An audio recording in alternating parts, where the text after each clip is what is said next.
Yeah. Yeah. Yeah. So many lies that you hear from the net, they don't get her respect. She reporting the truth, not a check. You want an unbiased opinion straight from the chest, not a bit accomplice or someone here for a check. Tune in, these are thoughts from a lawyer on a mission who goes so hard it's like she works on commission. Trolls in the comments might say she tripping cause they lack the knowledge. They don't know they missing. Got a couple current events that you like. Wanna know about law from the eyes. Tired of all these blogs running lies because their agendas are disguised. Tune in to the intellect, cause I'm sure y'all missing all the facts of the case that she steady is gifted. Someone here for the people, man, it's so uplifting. If you ain't subscribed yet, then you just omitting facts.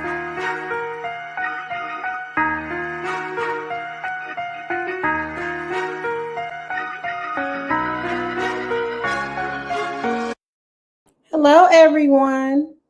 My name is Pam Esquire, also known as Your Law Intellect. If you could be so kind as to hit the like button on the way in, subscribe to the channel if you have not done so already. We are continuing our following of the Sean Diddy Combs trial and the aftermath, the post-conviction motions.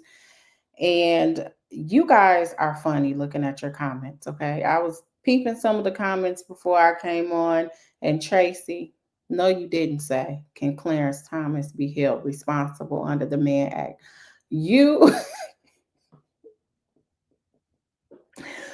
What we're going to go over today is we know that after Diddy was acquitted of the major charges, which were the RICOs and the actual trafficking charges, his attorneys, as they should, asked for him to be out on bond because he was only convicted under the Mann Act. And we know that there is a racist historical rationale in when it comes to the Mann Act, and we went over some of that in the motion we previously have done related to trying to get Diddy out on bail. However, what it looks like to me is Diddy's team is setting up to take this joint to the Supreme Court.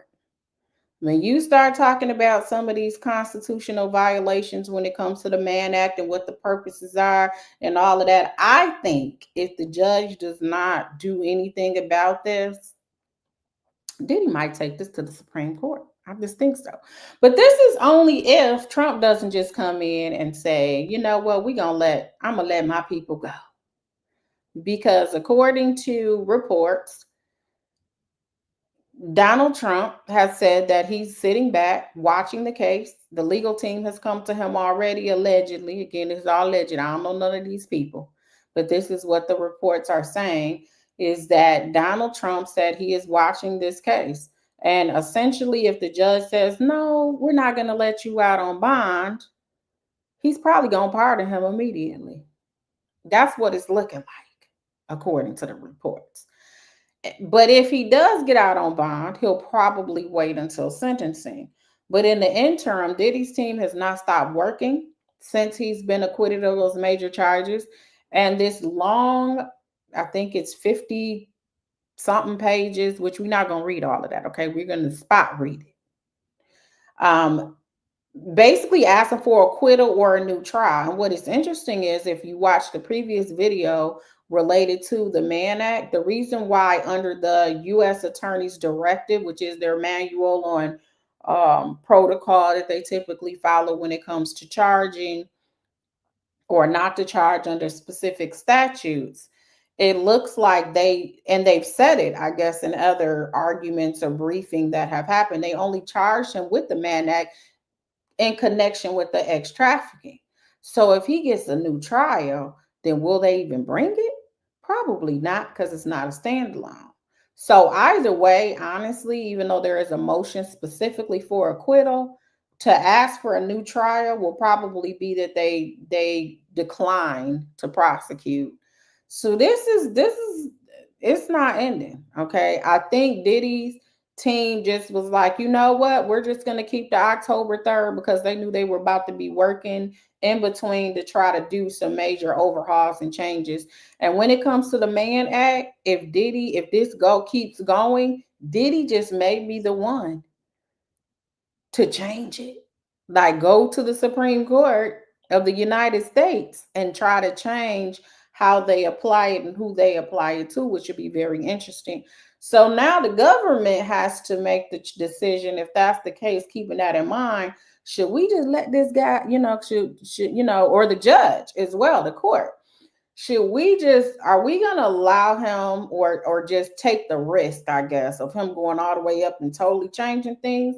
Or do we just kind of not even fight about this bond? Or do we, as far as the judge, this can go so many different directions by this. Like, it's so many different directions. If he wants to fight all the way to the top, just so that he could make changes, or does he just want to go free and take the pardon? Or the judge says, you know what, I agree, there really is no precedent for this to be a standalone charge, and because it's not a standalone charge, it shouldn't have been a standalone conviction. But if that's the case, it appears that it should have been maybe in the jury instruction. Why wouldn't it have been in the jury instruction, and maybe they tried, if you do not convict him of sex trafficking, you cannot convict him of the Mann Act, if they're supposed to be prosecuted together. I don't know. It's just so much. This is very intriguing.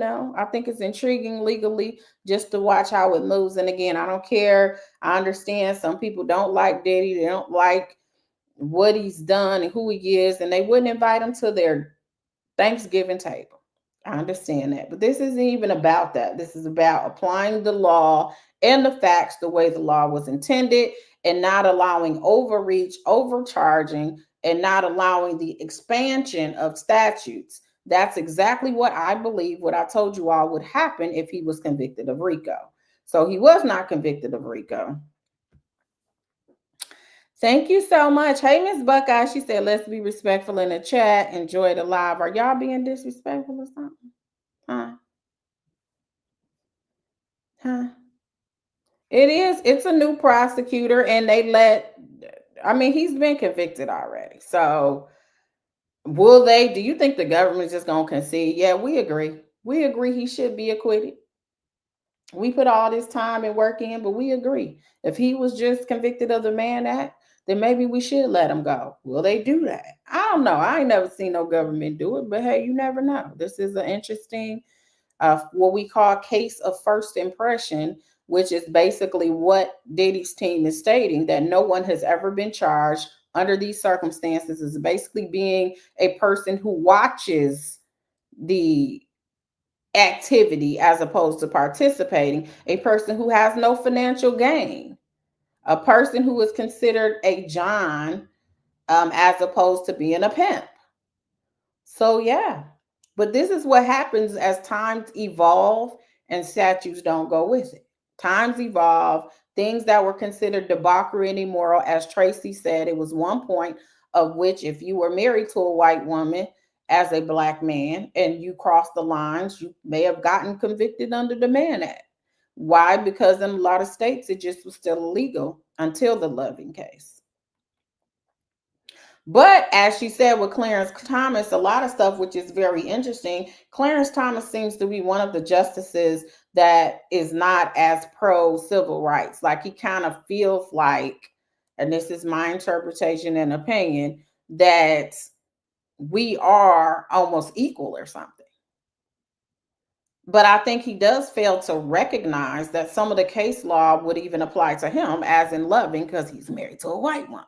That if they actually decided that all of that stuff is invalid and take away the case law, like you have with Roe v. Wade and all of that, that with he seems in his dissents, and even in his opinions, that he feels like, because he made it to the Supreme Court, apparently that things are all fair and just and equal, but forgets to realize that this whole country was premised on us not being a part of it. So, and women, whether black or white, you were considered property. So the whole premise, the whole foundation would have to be dug up and replanted, which it has not been done. We try to pass laws, and if there are no statutes that are specific enough and are what we say ambiguous, and there's so many gray areas in it, that you may have people that have the money to fight to take it all the way up to the United States Supreme Court, which also creates law because that United States Supreme Court case is precedent over every single court in this country, state and federal. So when that occurs, then you may have some precedent from the United States Supreme Court. And Diddy is the person that has the finances, the funds, and apparently the time to go all the way. So, yeah. Power Dynamics said Thomas was put in place to tear down Thurgood Marshall's legacy. I said it all the time. I said Thurgood Marshall has got to be rolling in his grave because that is exactly who they replaced him with. I think they wanted to replace him with a black man. And so I don't think they replaced him with the best choice. Like there were a lot of people from the Black Caucus who fought against Clarence Thomas being on the bench. So some people were just looking at the skin and they weren't looking at the actual philosophy, policies, and the work and their ideologies, which is important when you want them to rule over your cases. Hood Mayor, New York City, said he did have financial gain. Everything he does is for the image like a pimp. The government just doesn't know how to present their case. Diddy's not a lawyer, construction worker, etc. He did not do it for financial gain. That what you're saying makes no sense. And I respect people's opinions, but that makes no sense. To say everything he did is for his image like a pimp. Diddy did not want people to know that he was in there watching a man and a woman have sex. Like that's not anything he wanted us to know. That was not a part of his image at all. And I'm talking about the Mann Act. I'm not talking about nothing else. What you're saying is the government's argument in RICO, and it didn't work. So that's not what RICO was for. And I think that the jury got that right. But what I will say is that there was not financial gain, meaning the basic definition of financial gain.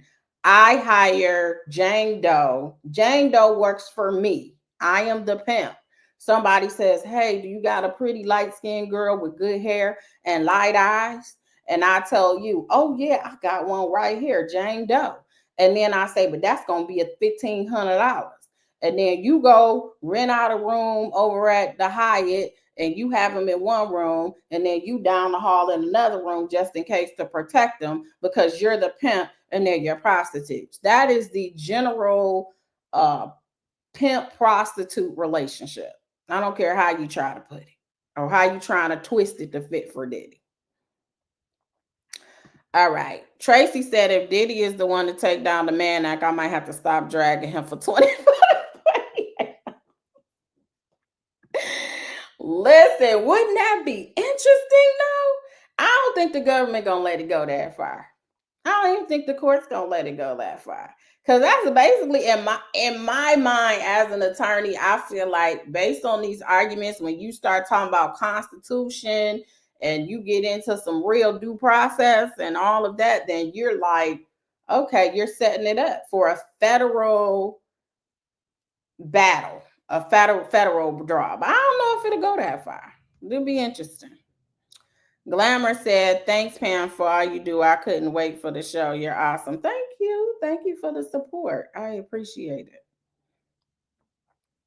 Classy said, free Diddy. Okay.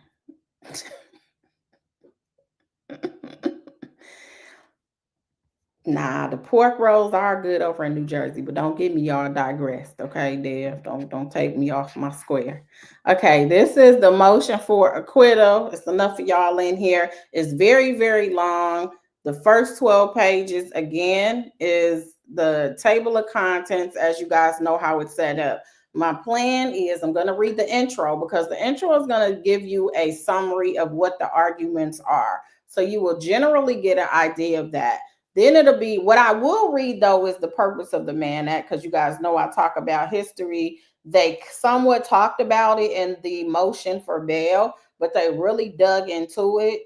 And then I'm going to skip over a little bit because we're not about to be here all day because, as you see, it is a very long document. So let's get into the intro. Make sure you hit the like button, please. I appreciate it. It has the intro. Since the government arrested Sean Combs last September, it has painted him as a monster. For months, prosecutors accused him of running a 20-year racketeering enterprise and of sex trafficking multiple women. But his 2-month trial showed these charges were not supported by credible evidence, and the jury rejected them. Mr. Combs now stands convicted only of 2 prostitution counts under the Mann Act, which doesn't require proof of coercion, threats, or fraud. The government told the jury it had to convict so long as Mr. Combs arranged for a longtime girlfriend or paid male escorts or entertainers to travel across state lines to get together and have sex.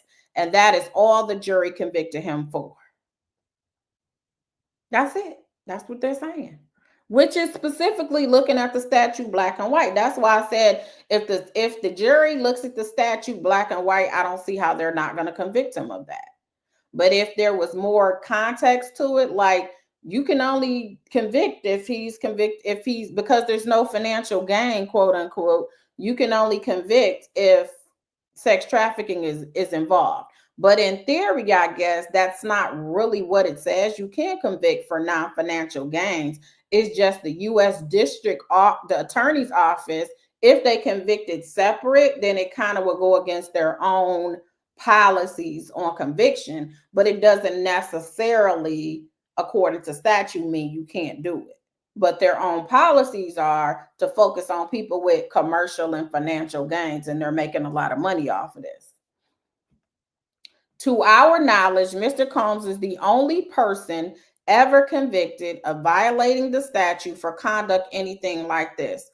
It is undisputed that he had no commercial motive and that all involved were adults. The men chose to travel and engage in the activity voluntarily. The verdict confirms the women were not vulnerable or exploited or trafficked or sexually assaulted during the freak-offs or hotel nights. And Mr. Combs never had sex with the supposed prostitutes. We are aware of no other case in which a person was convicted under 18 U.S.C. 242(1)(a), even though he made no money from the prostitution, didn't have sex with the alleged prostitutes, and didn't arrange the transportation with the intent of committing sexual assault, sex trafficking, or a sex crime involving a minor. Indeed, under longstanding Department of Justice policy, Mann Act charges are not filed in similar circumstances. So again, it's like they went against their own policy to do this against Diddy if they did it as a standalone. That's why the government said they did it, because it was also sex trafficking involved. See, you see how all of this is kind of important for them to even create the case they created. And this is how laws are made that expand statutes, because you create these cases and then you make it fit. And then you have a jury that looks at it and they just look at the black and white like, okay, looks like it fits the prongs to me. Unless you have someone that is just inquisitive on, is this really, what does prostitution mean? What does the intent mean? What is that, like, really gets into it. If you look at it black and white, it looks like it fits. But apparently there is no other cases they're alleging that they've been able to find that even fits what Diddy has done or, has been convicted of. In short, this conviction stands alone, but it should not stand at all. First, application of the Mann Act in these circumstances is unprecedented. Construing it to reach Mr. Combs' conduct would raise serious fair notice and discriminatory enforcement concerns. And that's Snyder v. U.S. Discussing Supreme Court precedent requiring narrow construction to avoid vagueness and ensure lenity. Quote, prostitution is not defined in the statute, and it is normally up to states and localities to regulate and define prostitution or not. The term has had multiple different meanings over time and depending on the jurisdiction. And in the 2000s, multiple state courts have held that paying for voyeurism to watch other people have sex is not prostitution.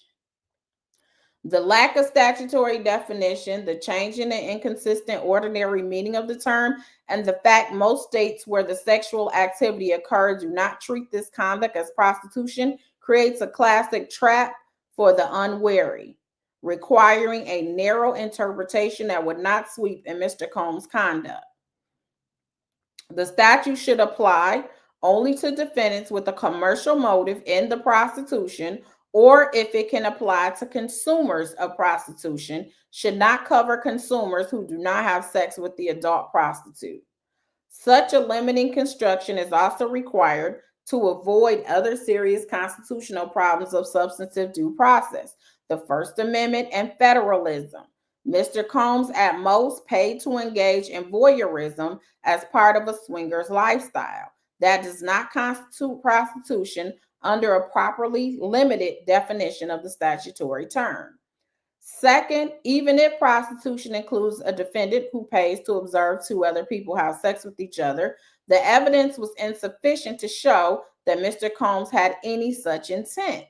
The proof at trial showed that he typically hired the services of male escorts or dancers advertised openly through lawful businesses, that the men were paid for their time, and that they enjoyed the activities and had friendships with Miss Ventura and Jane and were not merely traveling to have sex for money. Third, if the statute is interpreted to cover Mr. Combs' conduct, his conviction must be reversed because it violates the First Amendment. Y'all ain't see that one coming, right? The freak-offs and hotel nights were performances that he or his girlfriend typically videotaped so they could watch them later.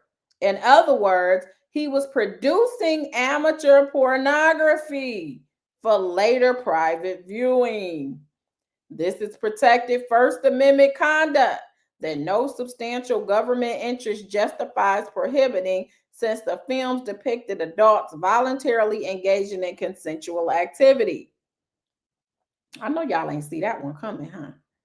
Fourth, if the court declines to grant an acquittal, a new trial is required under Rule 33 due to severe spillover prejudice from the reams of inflammatory evidence. This evidence, particularly the intercontinental footage, was admissible only because of the RICO and sex trafficking charges. It would never have been admitted at a trial solely on the Mann Act counts, as it was irrelevant and unfairly prejudicial.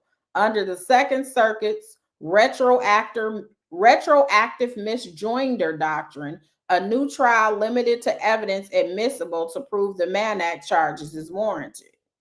So, of course, if he was granted a new trial, it would only be on the Mann Act because that's the only ones he is convicted of, that he would obviously be asking for a new trial on because he was acquitted of the other one. So it would just be on the Mann Act. And they're saying that if he was convicted, if he goes to trial on that, we're not even going to have this intercontinental video because it's impermissible. It's inadmissible because it's more prejudicial than probative, and it's inflammatory. And they believe that is partially the reason of why, well, we know that is pretty much the reason why he didn't get out on bail. And that was more related to the RICO, which he was acquitted on. So they're saying it was inflammatory and it affected his trial.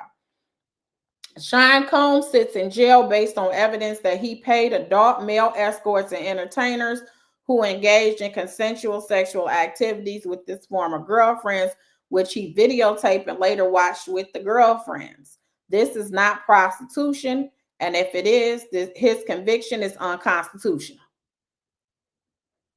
The court should grant an acquittal or, at an absolute minimum, a new trial on the Mann Act counts alone.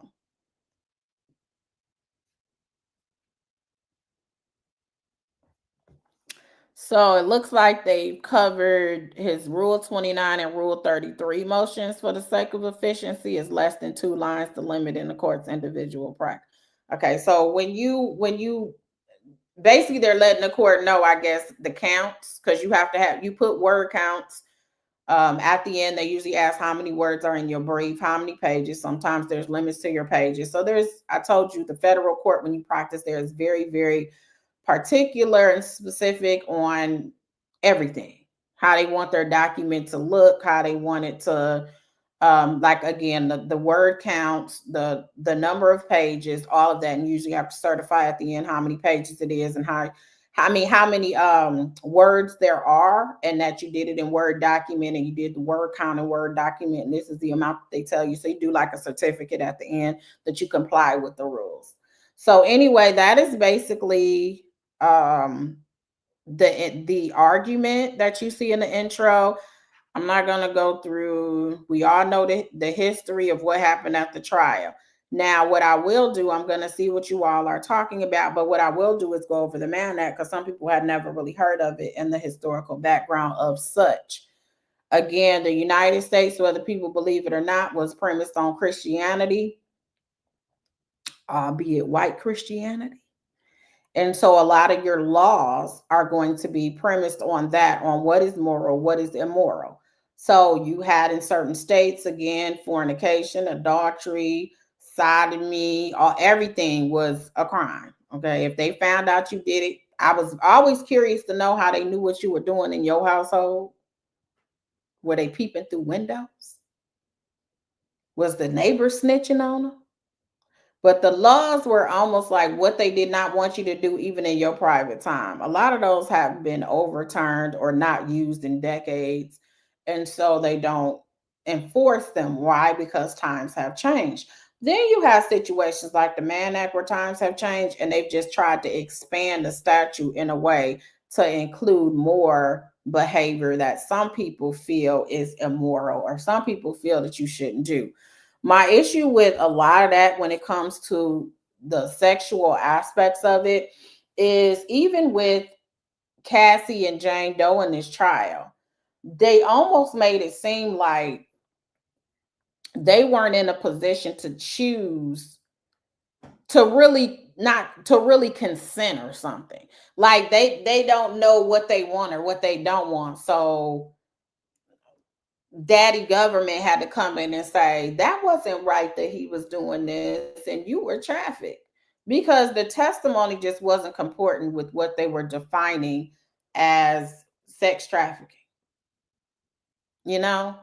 So it seems to me that almost they were saying, yeah, you may have said you consented, but really you couldn't have consented because you too, Cassie, you were in a DV relationship and he was beating you upside your head. So you probably didn't want to do all this nasty stuff. And that's kind of what they were saying. Because you had Jane Doe saying, I was wanting to do it. She just wanted more. You had Cassie say, I did it because I wanted to please him and I didn't want him to do it with nobody else. You had Jane Doe say the same thing. I did it because I wanted to please my partner. But they're almost making it seem like you couldn't have wanted to do nothing nasty like that. You couldn't have. So yeah. Dale says some of y'all would be in prison right now for those freaky things y'all do. Is that true? Do some of you all need to repent before the father FBI comes knocking on your door?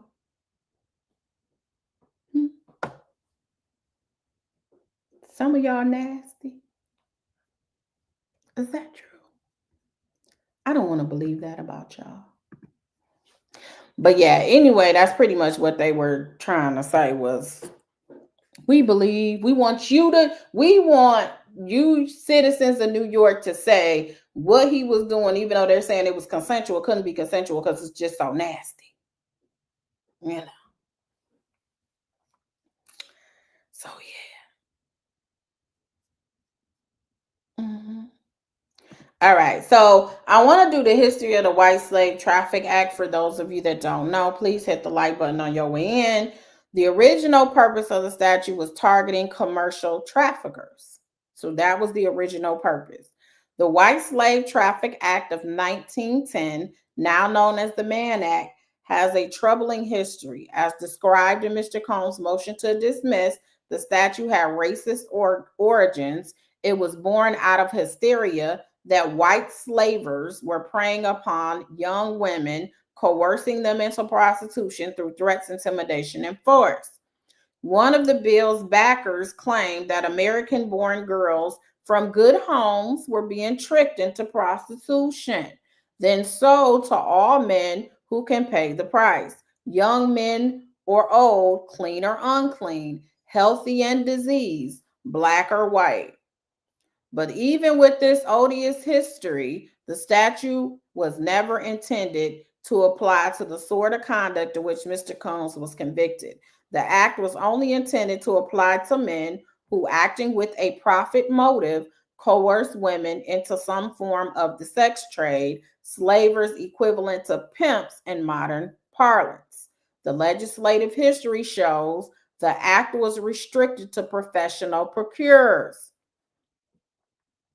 Representative Mann, so he is the lead on this here Mann Act, described in his report to Congress, the legislation is not needed or intended as an aid to the states in the exercise of their police powers in the suppression or regulation of immorality in general.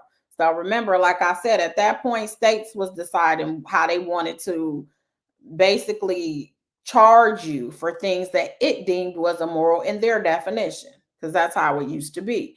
And remember, at this time, too, women were property. They were not even considered people. It does not attempt to regulate the practice of voluntary prostitution, but aims solely to prevent panderers and procurers from compelling thousands of women and girls against their will and desire to enter and continue in a life of prostitution. So, in other words, this was really intended for sex trafficking, is what they're saying. It wasn't even intended for those for voluntary prostitution. Leave that to the states. They can choose what they deem is immoral and what you should and should not do. Similarly, Representative Sims described how slavers imported women for profit. Now, what is the man procuring this woman for? What does he take her from one state to another for? For what purpose does he bring her from a foreign country? To make money, in order that he may have a few more dollars to put into his unholy pockets. You know, they was all saved back then. They all them slave owners, knew Christ. All them chattel slave owners, which is not in the Bible, by the way. All them chattel slave owners were like acting like they knew God for themselves while trying to have the black men out there working with no choices for free, getting beat. Confirming statute's purposes was to eliminate the white slave business, which uses interstate and foreign commerce as a means of procuring and distributing its victims, and to prevent panderers and procurers from compelling thousands of women and girls against their will and desire to enter and continue in the life of prostitution. So they wanted to save their young white women from being trafficked or prostituted by anybody. That's what they're basically saying. And these, it's interesting, like I said, in Congress, these were the same people that probably owned a whole bunch of slaves. And they was impregnating some of the black women, had them out there working in the hot darn sun. And it, again, the Bible slavery, first of all, it was cultural and it was servitude, but it was debt servitude. Like if you owed some debt, you would pay it off and then you would be released. Or you can work on purpose. Some of these jobs you got is like servitude. But it was totally different. What it was used from the biblical references. Chattel slavery is basically you are property. You're not even a person. You can't give me a wish if you want to leave after 7 years. You ain't got no debt to pay off because we're not giving you no money anyway. You are our property and you go when we say you go. That's why they ran away instead of walked away. That is what the difference is from the biblical reference. However, you had the word servitude and slave in the Bible, and slave owners use that as a reason to keep them under submission, because we as a black community, what did we rely on? The church. What did we rely on? Religion. For hope. What made us help us get over? The church. What made us think it's going to be better days? The church. And so when you read the Bible and you saw it, a lot of them was like, oh, I got to obey the master. If I run away, it's going to be against the Bible. And I love God. And that's how they brainwashed them and manipulated them. But that's a whole nother story. Okay. The act becomes a tool for selective enforcement of moral standards. Although the statute was enacted in response to a popular outcry over an alleged problem of kidnapped women and coerced prostitution, until the 1960s and 1970s, it was abused by law enforcement. Federal prosecutors selectively deployed the act to sexual activities between consenting adults because a large constituency in the form of church groups, purity organizations, and moralists applauded the imposition of federal coercion to advance their vision of proper conduct. Two early Supreme Court cases endorsed this overbroad view of the original version of the statute and ignored its clear history and legislative intent to extend it to non-commercial interstate transportation. In Caminiti v. United States and Cleveland v. United States, the government may rely on these cases to defend the conviction here, but their rationale has been repudiated by subsequent amendments to the statute in Supreme Court cases. So the court goes on to talk about two different cases of which it was used for non-monetary reasons, saying they would use it as selective prosecution for certain people that they wanted to basically punish. And they use that statute as a way to get you in and to charge you. Okay.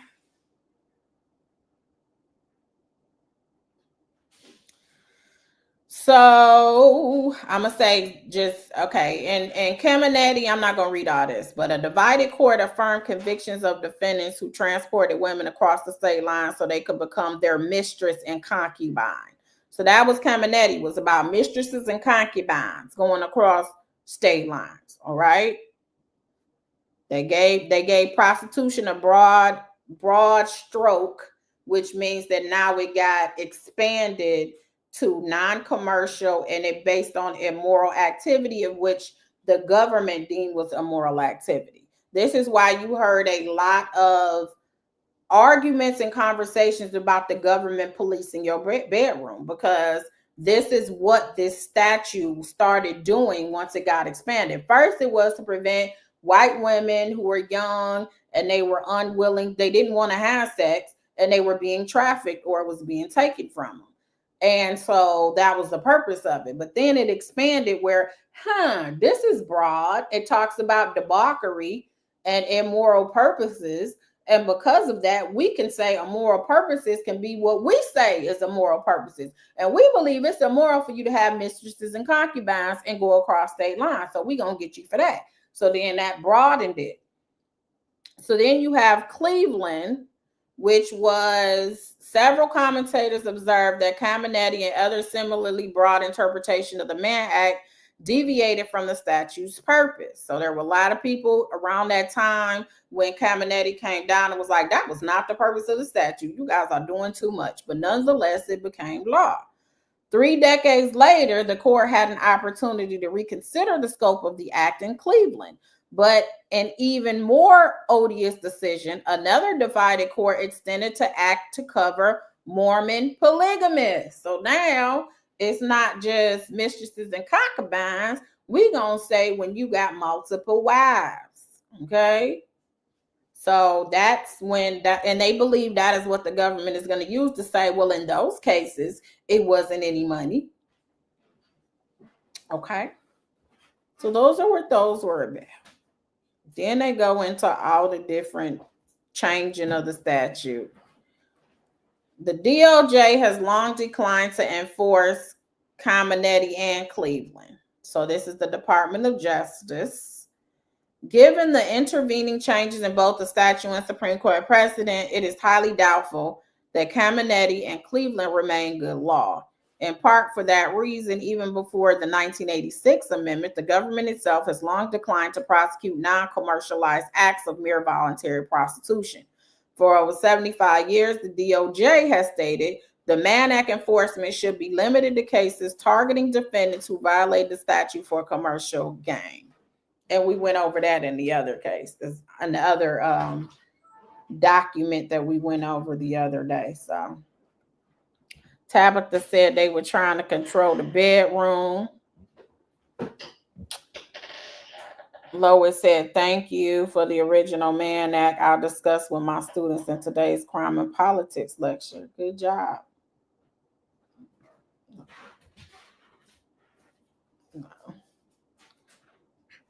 M.O. Walker said, controlled by way of fear and ignorance. Let me see. I think we got some super chats. Thank you, Just Lisa. You said, thanks for the teaching. Thank you so much for listening. HFG, thank you for the super sticker. Miss Buckeye, thank you so much for gifting the 10 memberships. I appreciate it. Thank you for your continued support on the platform. Anthony said, I see why Diddy posted the eyes. He got action. Well, it says on the top that Diddy has, which most celebrities do, they have people that work their social media. That doesn't mean they don't have any access, but they do have people who actually controls their social media. So people just, I guess, thought he was out, but Diddy got a lot that he's doing. He's like, shoot, I'm trying to get out on bond. I'm trying to totally get acquitted of these charges. If not, I'm probably gonna take this joint all the way in front of them justices. And then you have Trump talking about, I'm looking at it, he in my radar. So yeah, he's still over there with the action. He wasn't about to just sit there and wait till October 3rd. And a lot of people thought that, but nah.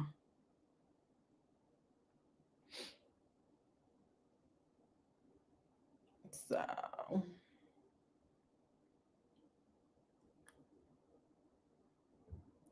let me see if I missed anything.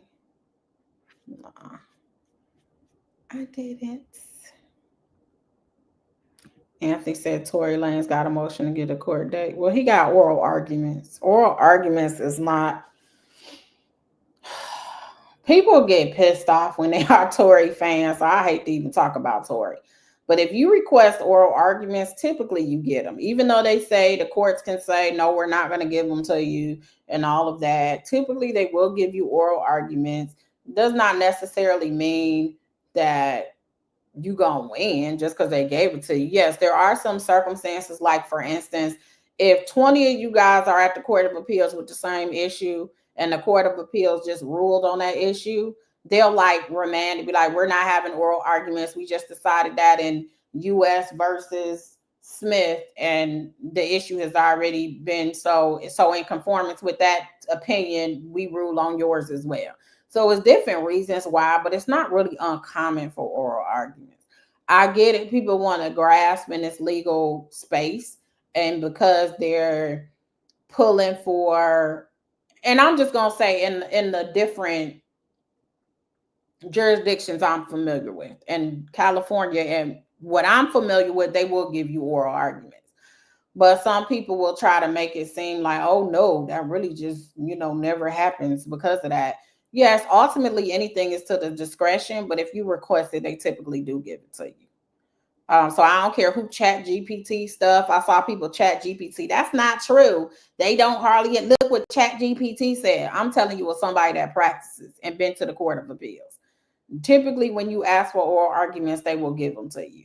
If you got a bunch of issues, real issues or whatever. And Tory does have issues. And I believe in his habeas, he's alleging new evidence of which they're allowing him to basically make the state have to respond to that new evidence. So people are excited about that. I think every movement people are getting excited about. And it was a lot of people that weren't at the trial. I was. So I don't even tussle with people anymore. Let the courts do what the courts do. And that's just what it is. If he is wrongfully convicted of, by all means, I think he shouldn't be in there.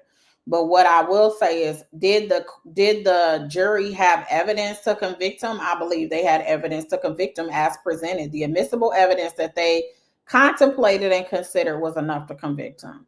Now, if there's new evidence to say it wasn't even him, we found fingerprints that had somebody else's fingerprints on the gun that was not turned over, or they got audio of somebody confessing and they never turned it over, that would have been something the jury did not see that would actually support what he's saying.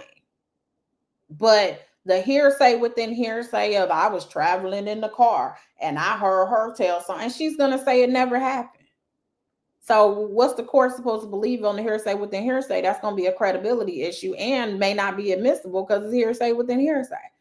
But nonetheless, people want him out and they have their reasoning. I think it's more because he's an artist and they like his artistry. They don't really know him as a person. And we know about some of his past things that he's been accused of doing, past settlements that have happened, and that doesn't take away. I'm just saying, as an observer in the courtroom, it wasn't like the jury just made this decision. It was like, I hate Tory and I like Meg. It wasn't like that. It was literally, they got evidence. He didn't really put on a case like that. He put on a guy on the case who basically put the gun in his hand. The little guy came out and he had an object, and then I seen sparks. I mean, what does that mean? Like, what does that even mean? You put a witness on the stand that basically put the gun in your hand. It was dumb. Then you got attorneys talking about Rock Nation this, Rock Nation that. Not one person came on the stand about Rock Nation. That's not evidence. That is what your attorney is arguing and alleging and trying to persuade. So that case really opened my eyes to how people, as long as they like you, baby, they're going to ride with you till the wheels fall off. Evidence or no evidence. If they hate you, you ain't got a chance in hell. They about to go against you, and they don't care if all the evidence is in your favor. So that's just what it is.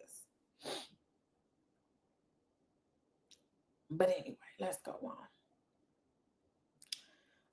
Gilbert Arenas. Last time I looked at the Gilbert Arenas, the indictment was still under seal, and they tried to seal everything. So I'm not sure if it's back out from being under seal, but I haven't looked at it again. Yeah, I saw the article, but I couldn't pull the indictment at that time. So anyway, let's go on and see what else they talking about in the Diddy. We took our Tory break. I'm sure I'll have a whole lot of people in the comments trolling me, talking about some, you work for Rock Nation, how much they pay you. Every time you say something that's against someone else's opinion, you getting paid. If they was paying me, it would be a whole different commentary. Like, what are you talking about? I'm going to say when you jack up, and I'm going to say when you don't jack up. Ain't nobody paying me to do anything, and I won't let nobody pay me to get online and just make up stuff. And I'm actually in this profession, and you have to have some type of ethics and integrity about yourself. Like, get out of here. They said the same thing about Diddy. Diddy paying you because you ain't windmilling and mad like everybody else. Well, I said it ain't personal for me. I'm just going with what is on here. And the Mann Act is what it is. The RICO was what it was, and the sex trafficking was what it was. And I didn't think that they proved it. And apparently the jury agreed with what I said. So anyway, they're basically saying it has never been a case, not never, but over the last 75 years, the DOJ has stated that the Mann Act should only be limited to cases who violate the statute for commercial gain. All right. So they go into, they done went back to the 70s and the 84 and 1988, and they got the directives and the link. And in short, since the mid 20th century, the government has itself recognized that cases should not be brought under the broad doctrine of Caminetti and Cleveland, and that section 2421 should be enforced only where the defendant has a commercial motive, i.e. is selling sex, employs coercion, or where minors are involved. Here, in the absence of any sex trafficking charge, the standalone Mann Act counts never would have been prosecuted. Indeed, in its opposition to Mr. Combs' selective prosecution motion, the government suggested as much. And now, of course, the jury has found that he did not employ force, fraud, or coercion. He stands convicted solely of transportation and interstate commerce of adults with intent for them to engage in consensual sexual activity. They're going over the legal standards, and baby, that wasn't none but the facts. So they just now getting into the argument.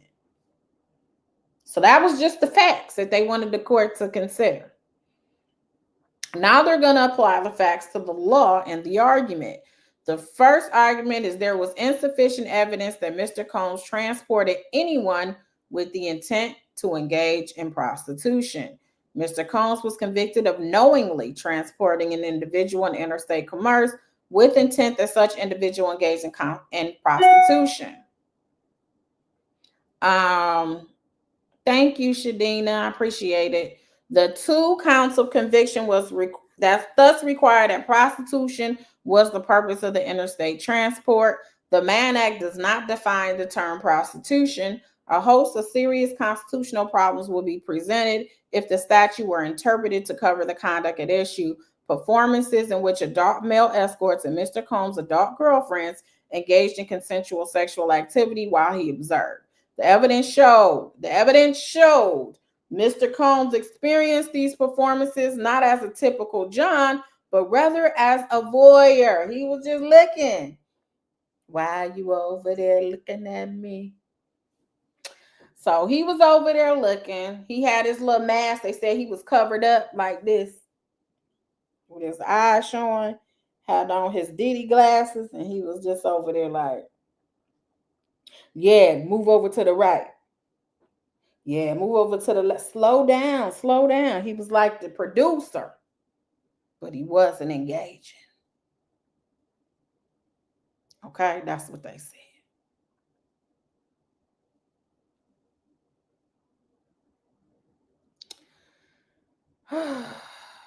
To avoid these constitutional concerns, the statute should be narrowly construed to apply only to defendants who have a commercial motive, or at very least, only to Johns who pay a prostitute to have sex with the John. Alternatively, even if the prostitution includes paying money to watch two other people have consensual sex, no reasonable jury could find the trial evidence sufficient to prove beyond a reasonable doubt that Combs intended to pay the escorts or entertainers for sex as opposed to their time. So then their argument is the Mann Act should be narrowly interpreted to avoid serious due process, First Amendment, and federalism problems. I'm going to read the first line. As explained in 1986, amendment eliminated the immoral purpose and debauchery language on which Caminati and Cleveland were principally based. So yeah, the amendment did take away, it used to say immoral purposes and debauchery. So it was open, it was wide open on what the government thought was immoral or debauchery. Okay. Let me go on. Due process vagueness problems. To satisfy due process, the penal statute must define the criminal offense with sufficient definitiveness, and ordinary people can understand what conduct is prohibited, and two, in a manner that does not encourage arbitrary and discriminatory enforcement. The Mann Act does not define the term prostitution. That word has had shifting meanings over time and continues to mean different things under different states and local laws in the 21st century. And in multiple relevant states, it does not apply to voyeuristic conduct like that at issue. The failure of persistent efforts to establish a standard can provide evidence of vagueness. So they're saying it's ambiguous. This whole statute is just ambiguous because you don't even know what a prostitute is in this statute. So in the late 1800s and early 1900s, down there with some of your ancestors in this chat, the term prostitute was often applied to any woman who made herself available for sex. Numerous courts explicitly rejected the notion that various prostitution statutes only applied to women who were paid for sex. So they tell you, like in Minnesota, the element of hire need not be present. The Texas Criminal Appeals has statutory term prostitution does not require selling, but simply refers to illicit carnal intercourse. See, carnal, you see that word carnal? All of this stuff was Christianity based, European Christianity based. So if they felt like it was carnal intercourse, whatever that is, you was going down. You were getting a charge. Then over in State v. What was that? Thuna in Washington in 1910, a woman who submits herself to indiscriminate sexual intercourse with men without hire is certainly as much a common prostitute as one who does so solely for hire. In State v. Clark, counsel, if we understand him correctly, thinks that prostitution consists of sexual commerce for gain. It is sometimes so defined, but we think if a woman submits to indiscriminate sexual intercourse, which she invites or solicits by word or act or any device, she is the prostitute. Well, we know that with women, we were property.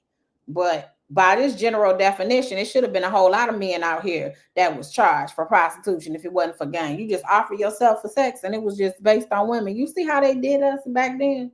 You see how women were treated back in the day? If you just offered your body for sex, it was a problem. Against that backdrop, it is hardly surprising that the Supreme Court in Diddy held that the statutory term prostitution referred to all those who, for hire or without hire, offer their bodies to indiscriminate intercourse with men. Just discriminatory. Even then, however, some courts took a less expansive view.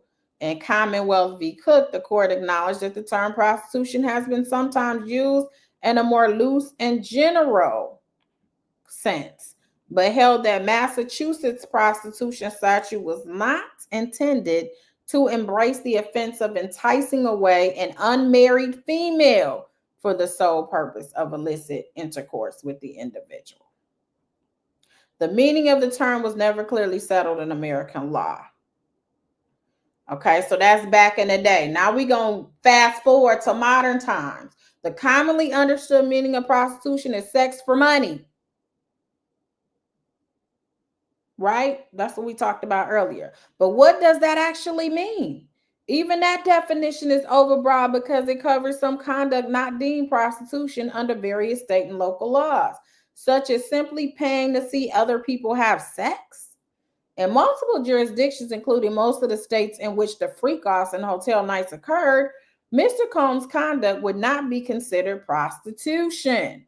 Fair notice and lenity principles require that his conduct be judged under this narrower understanding of prostitution prevailing at the time of the events in question.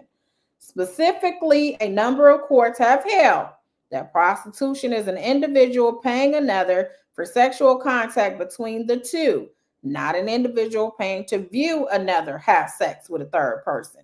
There's a traditional bilateral notion of prostitution, which entails A paying B for sexual activity to be performed on A rather than C, a non-participating third party. Paying B for sexual activity to be performed on A. And defining the latter as prostitution would be as novel as it would be unjustifiably broad. There is a common notion that prostitution is the trading of sexual conduct with another person for a fee where the sexual conduct is performed on the person who pays the fee.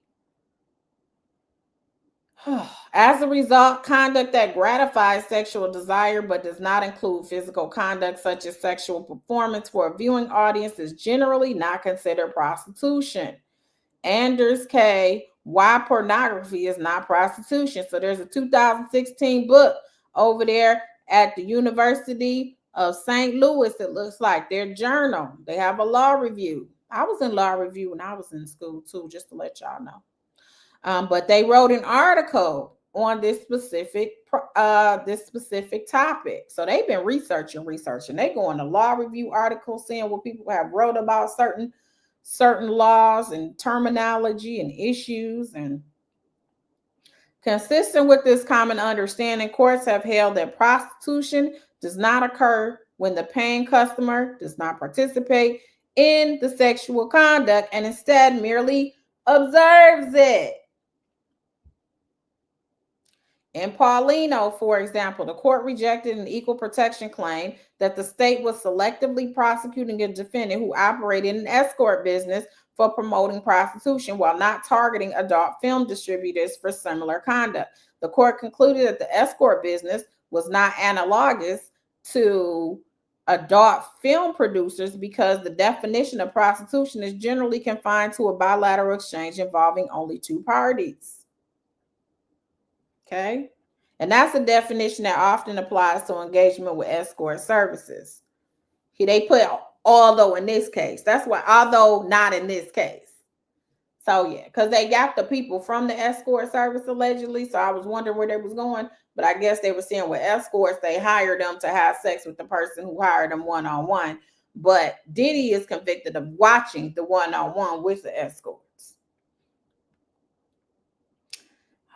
But that bilateral definition of prostitution did not apply to porn.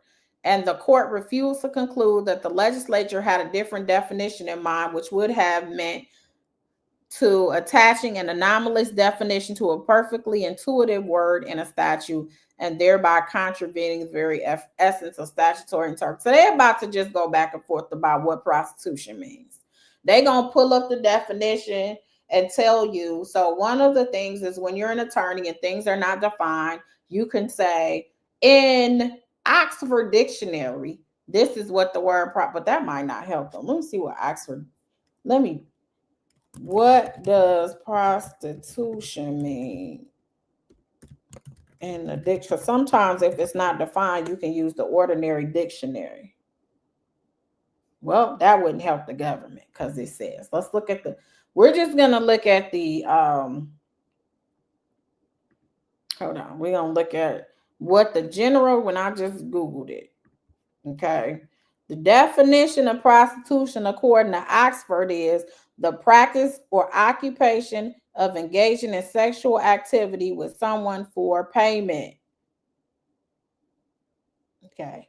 So that is the general definition. However, again, the problem is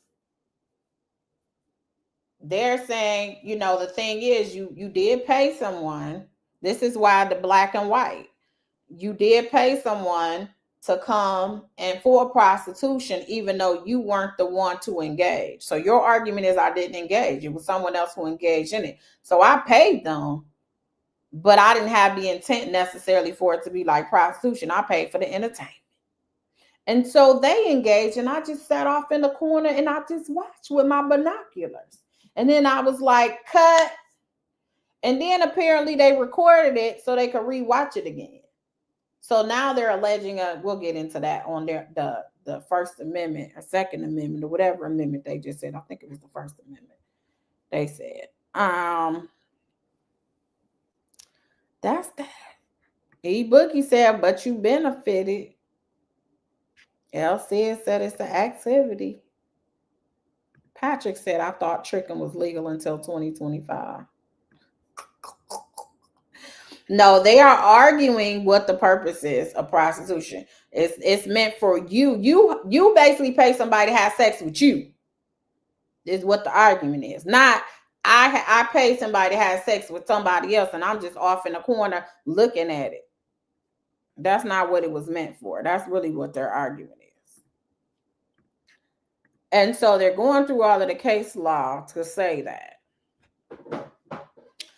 For example, in People v. Green, the court dismissed an information charging the defendant with prostitution for offering to masturbate in front of an undercover officer until he ejaculated. The court observed that the legislature did not intend the prostitution statute to prescribe commercial agreements to engage in any and all kinds of sexual conduct, including agreements by which only the accused prostitute was to engage in sexual conduct, while, for example, the beneficiary was to act only as a voyeur. So they pulling up cases in New York that say that is not what prostitution is supposed to be about. In a more recent decision, the Second Department held that false arrest and malicious prosecution claims could be brought when there was no probable cause that the plaintiff patronized a prostitute because he had, quote, made no statements and took no actions to solicit or request that she engage in sexual conduct with him in return for a fee. And so that's actually a 2023 case. So that was recent, but these are state cases as opposed to federal cases, which obviously we're in federal court. And in that case, affirming conviction for attempt to patronize a prostitute when an agreement was reached with defendant for him to give undercover detective $20 in exchange for oral sex on defendant. So that was a quote for them. And another decision, Wooten versus Superior Court, defendants were charged with pimping and pandering for managing the strip club in which customers could pay to watch naked women perform sexual acts on each other, but not the customers in private booths. Oh, they was nasty. The issue was whether a customer's observations of sexual conduct between two dancers in exchange for consideration constitutes a lewd act for purposes of prostitution. And this is a California case. The court held that the answer was no. Although the broad definition of prostitution in California statute could plausibly be interpreted to include sexual conduct between two dancers for money or other consideration from a customer, prior case law supports different interpretation. That a lewd act, an element of prostitution, requires touching between the prostitute and the customer, even if the customer is simply an observer of sexual acts. Since it was undisputed that there was no sexual conduct between the dancer and the undercover officers, there could be no prostitution and thus no pimping or pandering. Okay?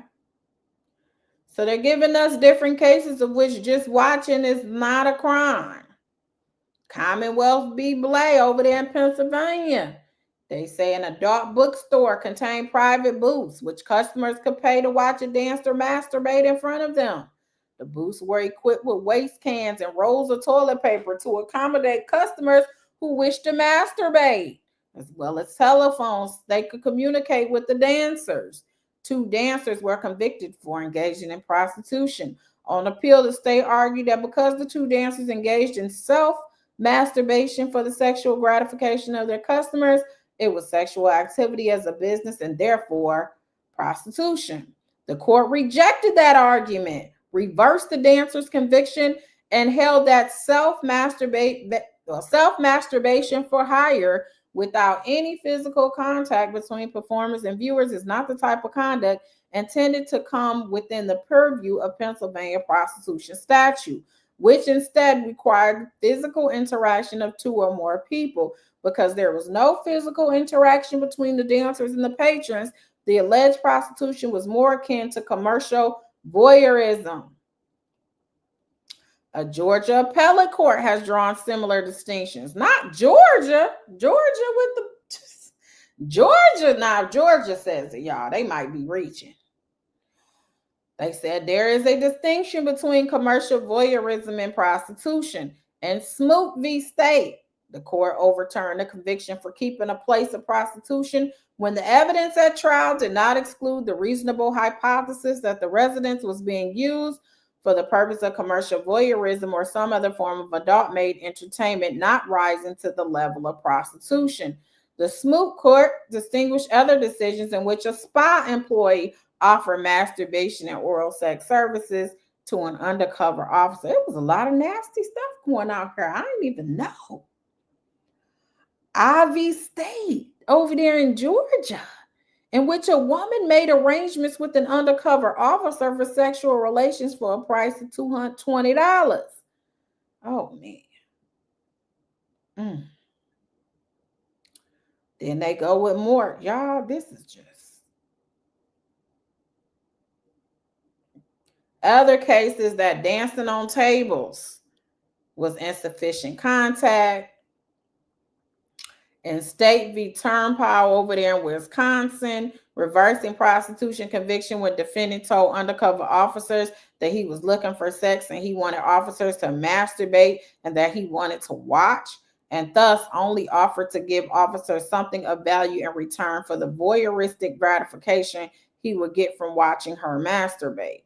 Reversing and remanding for a new trial on prostitution counts when jury instructions allow for conviction without alleged prostitutes touching customers. That I wonder if they fought for that to be in a jury instruction, but I guess when they got other case law that they use, if that was one of the fights, because we don't know all of the arguments that they tried before the trial happened, and maybe they fought and said, listen, if he ain't touching, or maybe they didn't know what they was going to testify to, if the man was going to say you touched him. I don't know. So maybe they didn't offer that as a jury instruction, but it seems like they would have. Substantive due process problems. In the second half of the 20th century, the Supreme Court began to recognize constitutional protections for consensual and sexual activity between adults prohibited by the pre-amendment version of the Mann Act, as Justice Ginsburg alluded to in 1977 report discussed above. These protections included rights to contraceptions, as related rights such as the freedom to marry a person of a different race. That's Loving versus Virginia. Since that time, the law has developed even further as the court has expanded the liberties afforded to people's voluntary choices about sexual activity. You got Lawrence v. Texas. The Supreme Court struck down Texas law criminalizing same-sex sodomy.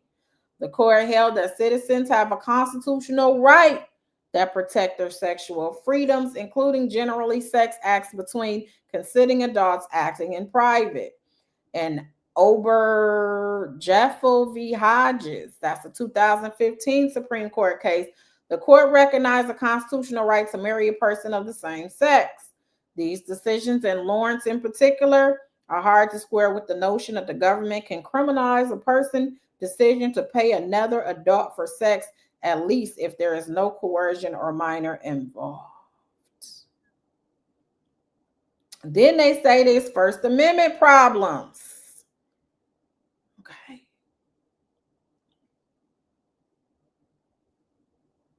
Okay, so then they say there's federalism problems. The Supreme Court has repeatedly invoked federalism concerns to narrow the scope of federal criminal statutes to avoid placing under federal superintendents a vast array of conduct traditionally policed by the states. So that's the federalism problem. Narrowly construed, the Mann Act does not prescribe Mr. Combs' conduct because he lacked a commercial motive and did not intend for paid escorts to have sex with him. Okay. Then they got all the transcripts of all of the people that said that there was no sex. You even had Cassie, who testified that very early in their relationship, he explained the concept of voyeurism, which would involve him observing Ventura have sex with someone else. So she did testify to that. Jane testified to the same pattern of Combs observing her with other men, although she described it not as voyeurism per se, but rather Combs being a cuck, i.e., a man who is in a relationship with a woman and he's turned on watching his woman have sex with another man. Jane said Combs would tell her that, quote, that's what he wants to see more of, is me playing with myself and play with the other men. Okay. The next argument, there was insufficient evidence that Mr. Combs transported anyone with the intent to engage in prostitution, even if it includes any sex for money. So they're saying, even assuming arguendo, the word prostitution covers all situations in which someone is paid money to have sex, the evidence was insufficient to prove Mr. Combs had the requisite mens rea, that's intent. The government's proof failed to establish that Mr. Combs transported Ms. Ventura, Jane, or any male escorts or entertainers with the requisite intent to engage in prostitution. So the evidence did not reveal any understanding on Mr. Combs' part that the transportation was for purposes of having sex for money. To the contrary, the proof showed Combs hired the services of legitimate escorts, advertised through lawful businesses offering male companionship in exchange for a fee, usually a predetermined rate. Ms. Ventura testified that she found escorts through an escort service called Cowboys for Angels, which had escorts in all major cities in the U.S. Jane confirmed the same. Ventura communicated with Guerin, an owner of Cowboy for Angels, to arrange the escorts. Combs also corresponded with other Cowboys for Angels reps, including Bridget, who referred him to the company's website regarding individual escorts he might hire. Bridget and Combs even discussed rates. The two spoke about escorts, interstate travel, and Bridget made clear payment could be by cash or via apps like Venmo. Bridget advised that the company has to dot every I and cross every T to make sure we stay within a specific guideline to be clear about what the agency offers and sells. So this is why the agency, they got their own team of lawyers to make sure they stay within the confines of the law. And she made it clear to Combs, our agency provides time and companionship. Everybody put time and companionship in the chat. They wasn't paying for sex. They was paying for time and companionship. You said, my husband just said, what are you watching? I said, but I'm learning about. I'm trying to let y'all know what is acceptable in your households based on the law. They helping y'all. Diddy is helping people stay away from being indicted. Okay, he's letting you all know voyeurism might be okay. You pop in the tape, I guess they say it's okay. But they're trying to expand this law and they're trying to come in your households and tell you who to do, how to do, and what to do it with. And he's trying to help y'all and make sure the law is not overly broad. So did he think he's trying to help mankind? He think he deserves a Nobel Peace Prize at this point if he can pull this off for y'all. Just saying. Queen Shadina, Queen Shadina said, make it plain, Diddy. He trying to help y'all. Men, he's trying to help you. Women, he's trying to help you guys. Sherman said, thank you. Thank you so much for the super chat. Power Dynamics, thank you for the super sticker. I appreciate that. Y'all got to pay attention so you can stay within the he gave the historical background. He said it was for money, but not for third parties. Cowboys for Angels is telling you how they stay within the confines of the law so they don't get busted and caught up in the game. Because everybody was like, well, why the escort company ain't there? That's because they made sure they stay within the confines of the law. That's why.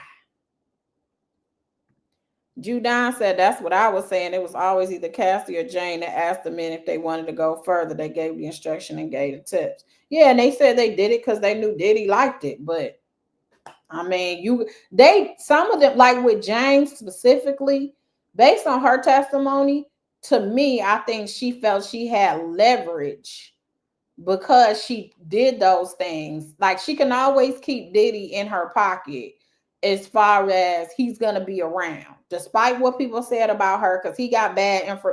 People were telling him about her, was trying to put him up on game, allegedly, according to the testimony. But the thing was, like, she used it when she found out he was over there whining and dining somebody else and spending time. That's all right. You're never gonna get a hotel night again in your life. And she was like, that's the first time I used that. No, I don't believe that. I believe you felt like because it was something a lot of women, well, I ain't gonna say a lot, I'm gonna say some women, because I don't know who doing what, when, where, and how. But it's not the norm that some women would do. She felt like she was doing something he liked, and that was a way to stay connected to him. And so after a while, she felt used because she seen everybody got mad with Carisha. But when you look at Carisha, it was a business transaction too. She benefited because she was a younger generation. She was able to, I think she ended up like marketing for DeLeon. She got more followers as well, but she was the it thing at that time. So she was the younger generation. Diddy having her be the face of DeLeon, and allegedly they said the sales went up during that time as well. So allegedly there's proof of that. There was some business aspect. Now I do think he started liking her because she was a boss. She had things to offer him, and she probably liked him too. But at the end of the day, it was transactional as well. And I think that she saw people getting treated well while she was in a secret. She wasn't even private. Private is just people know you together, but you don't know nothing about us. She was a secret. Nobody even knew them. They was even together. Except I think 50 Cent made some comments about certain people or whatever and tried to allude to some things. You had other people try to allude to some things on who the person was. But generally speaking, it was more so of you are in private when I want what I want. And I think she knew that. So, yeah, I think she used that as a way to keep him around. That's just my opinion. Y'all ain't got to agree with it, but that's just what the facts seemed to show when she was on the stand. Patrick said, without the domestic violence, everything else would be mind your business. Yeah. And I think the video obviously was inflammatory. It made everybody be like, we canceling that ninja. That's what made him come up out of he was kind of ignoring a lot of the stuff in the lawsuits and that. But when the video came out, he couldn't be quiet. He had to say something. That was something nobody liked him that day. That video came out, everybody was like, whatever, get that dude. Like everybody was mad, man and woman. except for probably the man beaters, out here. But generally speaking, people that even were fans for decades was like, nah, that ain't cool, bro. So he knew he had to come out and say something. So it was something that, and the government knew the reaction. And I think they tried to enter it in and use it and reuse it and put it up as many times as they could. They use it for bond, they use it for that. And that was because when they started going through all his videos and stuff, what people were saying when they went through his devices, they weren't able to show. They weren't able to prove it on his devices. So their biggest piece of evidence was a video of him abusing her in 2016. And then having a bunch of people come on and say, yeah, we saw her get hit in her eye, and everybody telling stories to show. Because how would you not believe that they saw him hit her when we seen the video? That makes you want to believe everything other people want to say. And I think the government was thinking we were going to believe everything they said based on them saying they saw Cassie get beat up. So, okay, if they physically saw this and we know from the video he can't deny it, he had to admit it, then maybe they'll believe the credibility of everything they say. The problem was Diddy had a team like no other who was finding everything that was wrong. You wasn't even there that day. Diddy wasn't there. Cassie wasn't even at that place at all. That ain't even happened like that. They were able to get metadata to show when you took pictures. They had metadata to show they were catching them up in lies. And once they got caught up in lies, they didn't want to believe any of their testimony. They didn't care about it. But I think that was the premise of the government talking about all of this beating of Cassie, was because it would confirm that they were around and that you should believe what they say. And it didn't work for them. That's all. Hey, Christine, good to see you. Dang, passport yoga. I'm talking about I wasn't mad because I didn't know what. Did it matter? Hey, Thais, good to see you. I remember telling Agnifilo to hire more lawyers back in September. He should have hired a black woman back in September, but that's another conversation for another day. All right, let's try to get through this long document because I got to get to work. So we know Miss Ventura also found escorts through male dancers and stripper services, including Hunkomania, which Hayes testified does not allow prostitution. And Jane twice found men merely by reaching out to actors from their favorite pornography. Remember, she testified she DM'd them. She found them on Instagram. No evidence showed that these men were engaging in anything more than mere sexual performances as opposed to prostitution. The evidence revealed that from Mr. Combs' perspective, these services were entirely lawful and legitimate, operating in broad daylight for the world to see and enjoy, because they had a whole website. Indeed, Cowboy for Angels was even featured on the Showtime reality television show Gigolos.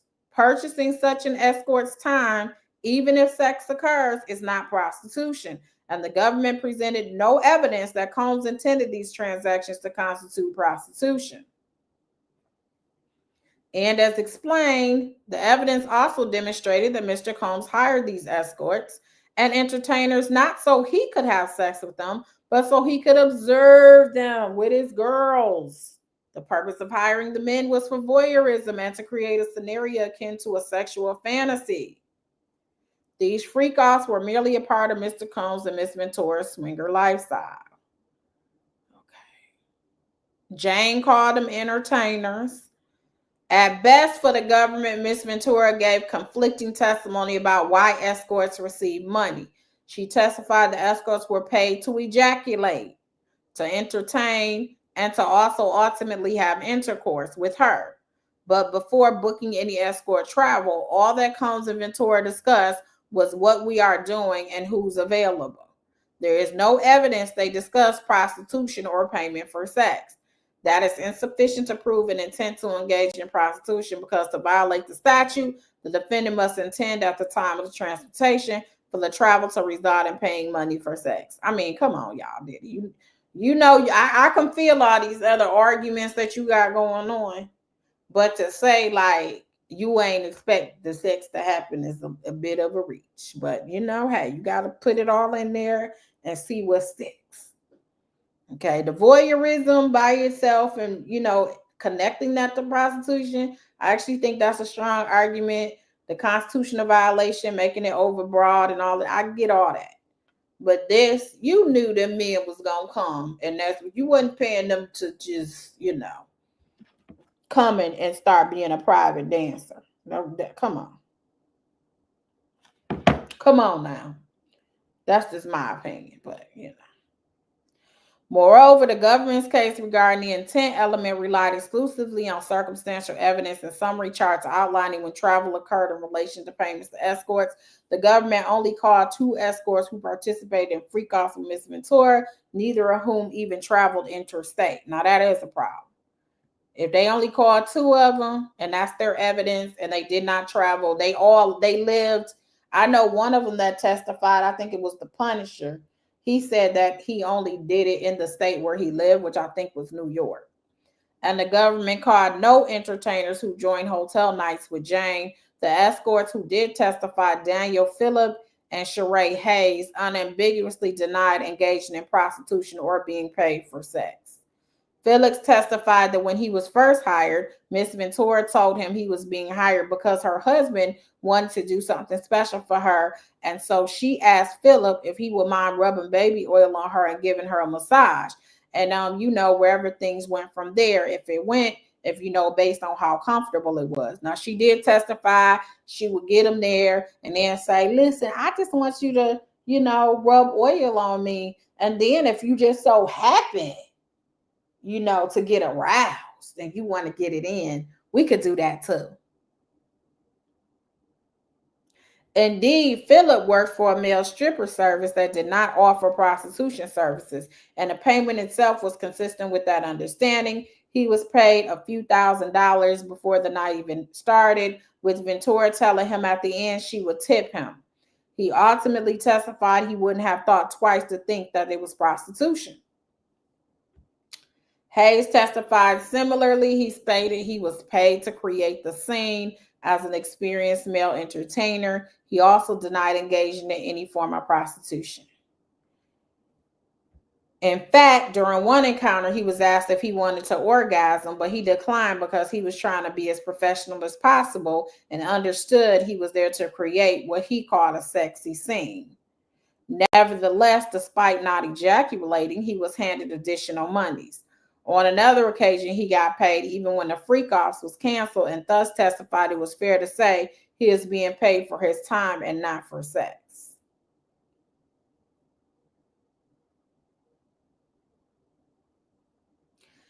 The evidence was clear that Philip and Hayes, as well as the other escorts, participated in these nights not for money, but because of the notoriety and status of being with Combs and his girlfriend, as well as their own positive feelings for them. Philip testified about the time he was not paid and why he continued. Yeah, it was a time where the dude said he didn't get paid. And he was just happy because he liked them. He liked being in their presence. He liked Cassie. He had conversations. He talked to them. He felt special. The evidence shows that the non-testifying escorts felt similarly. They had fun and very much enjoyed their experiences with Combs and his girlfriend and were not motivated by money. Ventura said her and Jules had their own friendship. Jane said she had a friendship with Paul and that he was warm to her and that she missed him. Jane once organized a night with Arthur merely because she missed him. Jane explained that the first time she met Cabral in person, he was just really sweet and they both had little butterflies, so they really liked each other. Jane described Michael's behavior similarly, explaining that he was really nice, in a nice mood, and we took a liking to each other. At most, they say that Combs participated in the swingers lifestyle in which male companions were paid for their time and for their sexual performances, which were consensual, adult interactions with Combs' girlfriend while he observed. They're not prostitutes. Okay. So they go through all of the different Mann Act cases. Upholding the conviction would violate the First Amendment. Y'all ready for this one? This is about the freak-offs being videotaped and that he was the producer. The evidence trial showed that during the freak-offs and hotel nights, Mr. Combs directed and recorded live sexual performance that he later watched with his girlfriends. The trial record thus demonstrates that Mr. Combs and his girlfriend arranged these get-togethers not just for the voyeuristic purpose of sexual arousal and gratification, but also to capture sexual performances on video in a manner similar to an adult film producer. The Mann Act cannot be enforced in these circumstances without violating Mr. Combs' First Amendment right. Paying people to film them in sexual performances protected by the First Amendment. In the leading decision of People v. Freeman, the defendant was convicted of procuring individuals for prostitution because he paid them to perform sexual acts to be portrayed in an adult film. On appeal, the California Supreme Court reversed the defendant's conviction and held that even assuming his conduct met the state's statutory definition of prostitution, its application would have violated the First Amendment.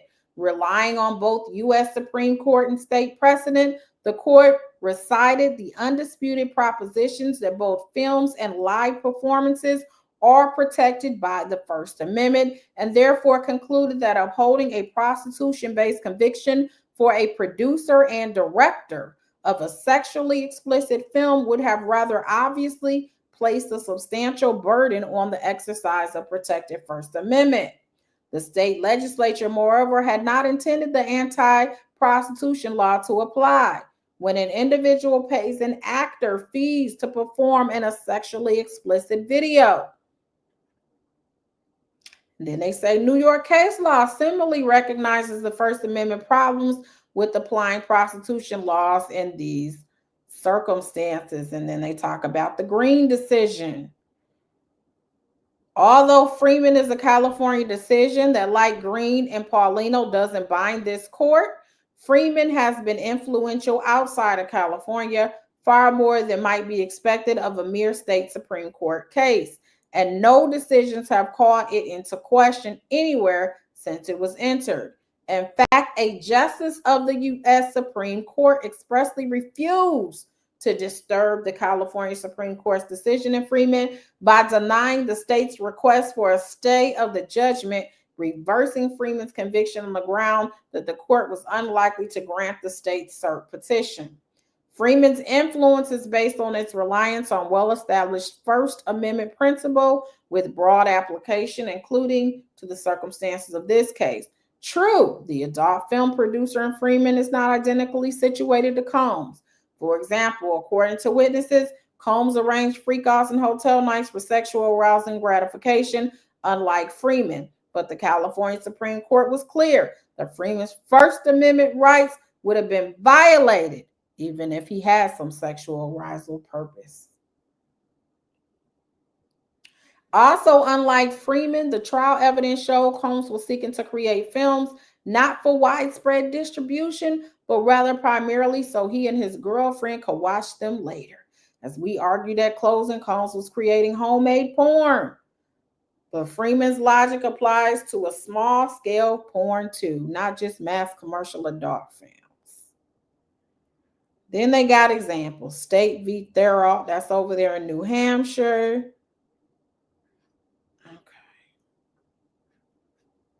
Okay, so this is the conclusion of that. In light of Freeman, not to mention the 1986 amendment to the Act, Roeder is either no longer good law or is limited to its facts. In any event, the 10th Circuit was attacking a straw man. The point is not that otherwise illegal conduct like sex trafficking or sex with minors can become legal simply because the defendant wishes to film it. There would be no First Amendment defense for a defendant who paid actors to perform any elaborately planned murder, kidnapping, or robbery. The difference is that Mr. Combs was convicted for paying and transporting adults to engage in fully consensual sex, which is legal, whereas murder, kidnapping, and robbery are illegal, independent of and totally apart from any payment for the right to record those acts. All right, so they say the analysis might be different had Combs been convicted on either of the sex trafficking counts, but he wasn't. So they say he was protected by First Amendment activity. Did y'all know you had a First Amendment right to go ahead and record and watch? And then they go over trial testimony that we don't went over so much that I'm not going to go over. When considered in its totality, the evidence presented by the government makes clear that Mr. Combs' amateur porn, like many other adult films, was creative, intricate, and highly choreographed. The videos accordingly have expressive content and are protected by the First Amendment.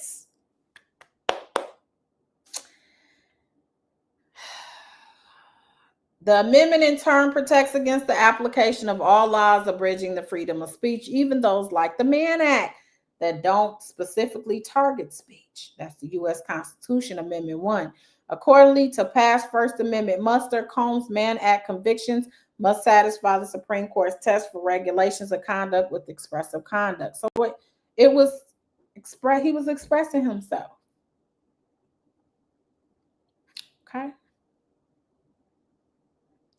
Finally, Mr. Combs' free speech rights will be burdened, not just as a producer and director of these performances, but also as a consumer of them. A line of Supreme Court decisions, including one handed down this year, made clear that adults have a First Amendment right to view adult pornography that cannot be burdened absent a sufficiently important government interest. So it's not illegal to watch porn. So they're saying the freak-offs was adult pornography. Point 3, at a minimum, a new trial is required due to spillover prejudice from evidence that would have been inadmissible had the Mann Act counts been tried alone. So basically they're saying the video, like I said, the video, if the Mann Act was tried alone, the video wouldn't have been even admitted. Okay. All right. Is that it? The government introduced inflammatory evidence to prove the RICO and sex trafficking charges.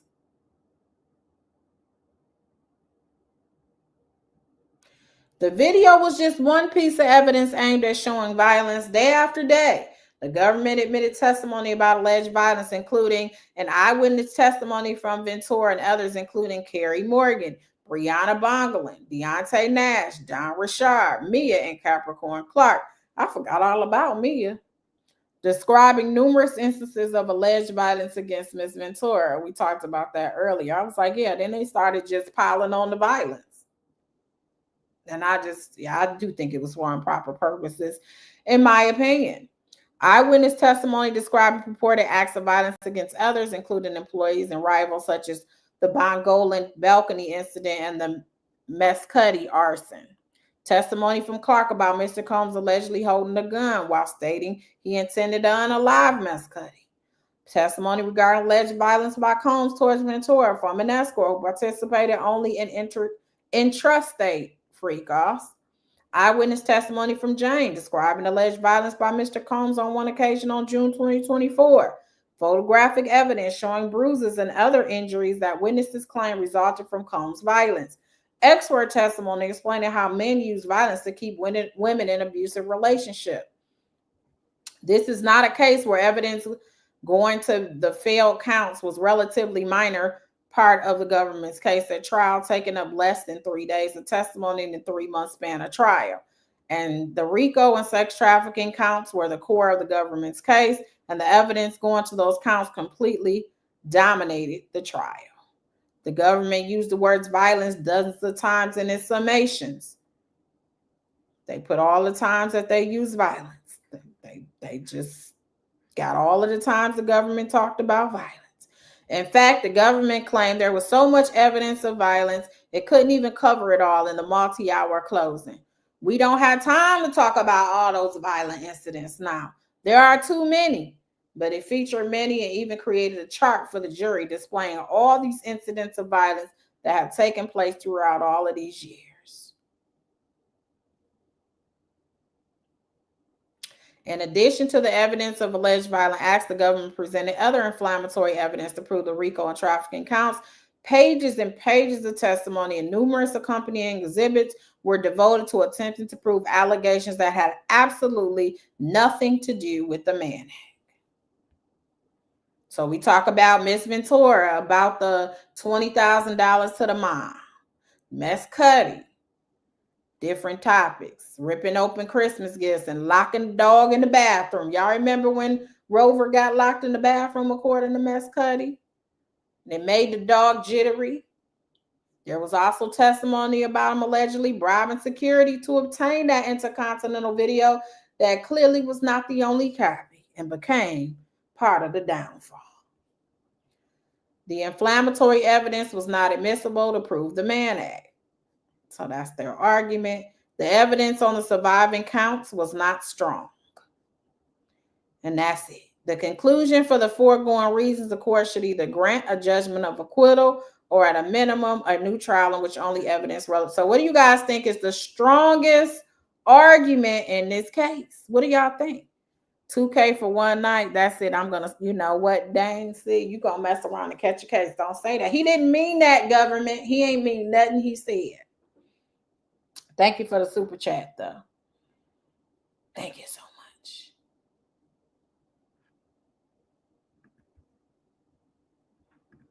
Yeah, did y'all hit that like? I've been on for a little minute. Shoot, it's going on 2 hours.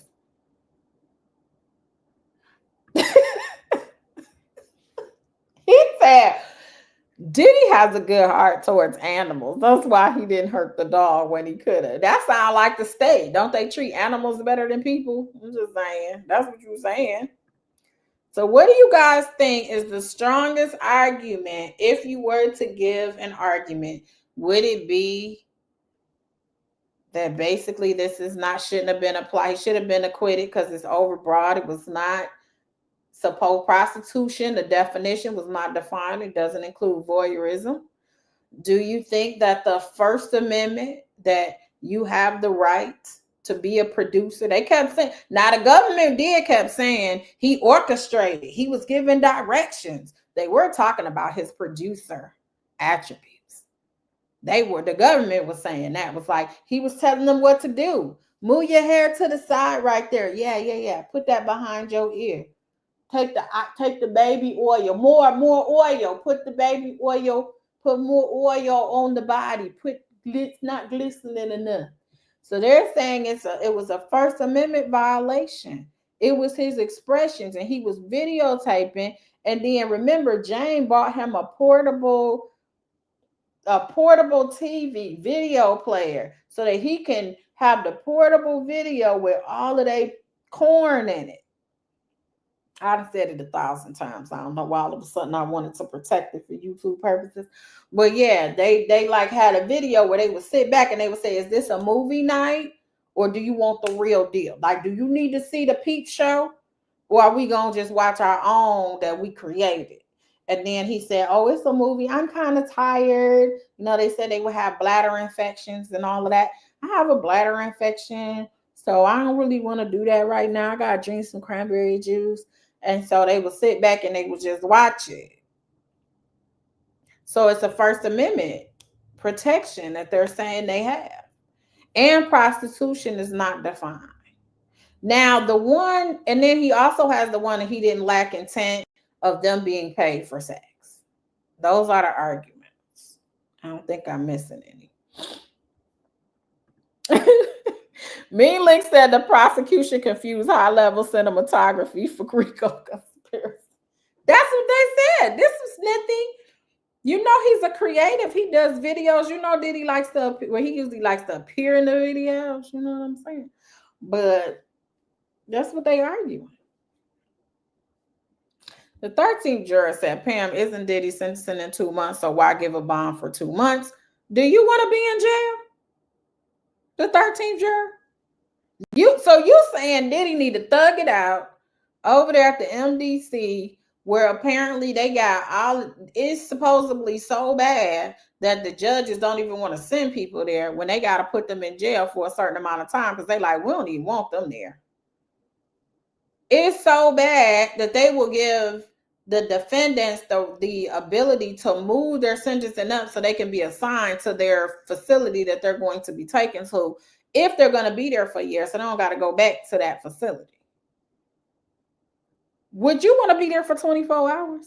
I remember one time I went to go see a client and they had lockdown, and it was a new client and he was accused of unaliving someone. And I was sitting in that cell, and them depths kept passing me when I was like, Dad, like, I'm ready to go. Like, I've already talked to the client, ready to go. And he kept going past and going past and going past. And they were like, it's nothing we could do. We're on lockdown. So you about to make me sit in this cell until y'all figure out the fights that are happening on whatever floor. It wasn't even on the same floor I was on. So y'all gonna make me sit up in here for that amount of time? And I don't know how long I'm about to be here. And the client was cool though. But what if he wasn't cool? You know what I'm saying? Like, what if he wasn't cool? Like, he ain't do it or nothing. But the point was, you left me in that cell, and I was just like, and I was so pissed that I made sure everybody got in trouble. I mean, everybody. I don't even call in favors. I don't let people know who I know. I was in there like, this can never happen to me again, because I'm not going to be able to come see these clients if y'all going to have me locked in. So from that point on, they didn't have me meet them in like a jail cell thing situation. It was in a room. Then they gave me a little button, and they would have a person outside. Like, whenever you're ready to go, just hit the door twice. Like, no. I didn't want to be in there for the extra 20 minutes that I was in there. And you trying to tell me he got 60 days, he should just thug it out? Huh? Who wants to go to jail for any amount of minutes? I ain't met nobody that said, oh, me. I don't want to go to jail. What? I sat in a precinct for curfew at 16 years old. That was the longest 30 minutes of my life. First of all, I knew I was going to have to go home and hear what my daddy had to say. But nonetheless, it was the longest time of my life. If they told me I had 2 weeks, I'm still like, and I got the money, I'm having my team file for me. Y'all serious?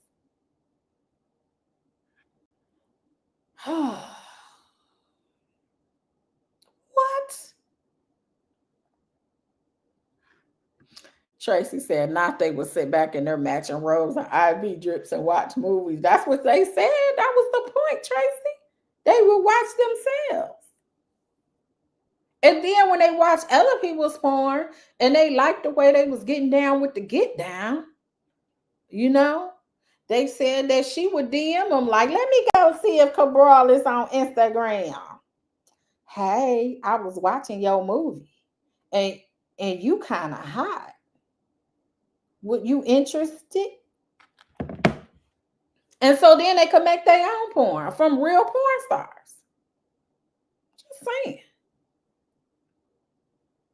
AK said they need to let him out.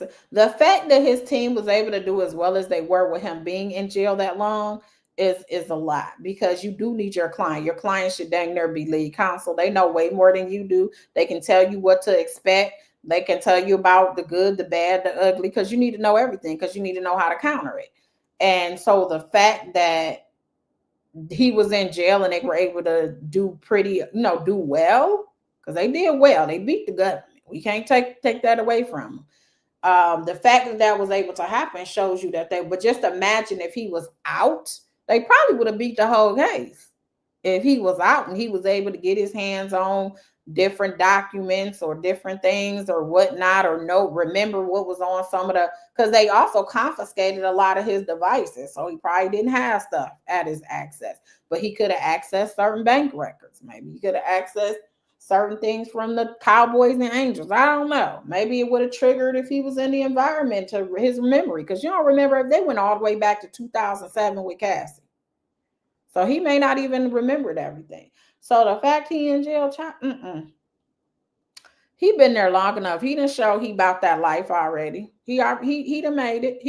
He's not trying to be in it. He went from a mansion on an island with cooks and people to tell you, hey, boss, it's 2:00. Time for you to get up from your nap. And then they like sit up and they putting their slippers on. Then they all take him they probably walk him, bring his food to his bed. And now you up there. I'm sure they treated him like the inmates was geeked to have him as a bunkie and they gonna come out with their own book.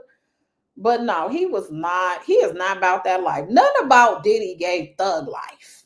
Even when he was out in the streets, nothing about that. Nothing about his child. You look at his pictures, like from high school. Diddy had the white button-up shirt, the one they gave you when you were at the private school. He had the white button-up shirt, and he was like with the tight little curl, like the tight curls, like his hair to his head, and he had that glamour shots. You remember glamour shots back in the day, and they put all that makeup on you and stuff, and that big hair. He would be like, his pictures are like, Diddy was not out there fighting nobody. He was not out there in the bathroom selling people dope. Like, he was not doing that.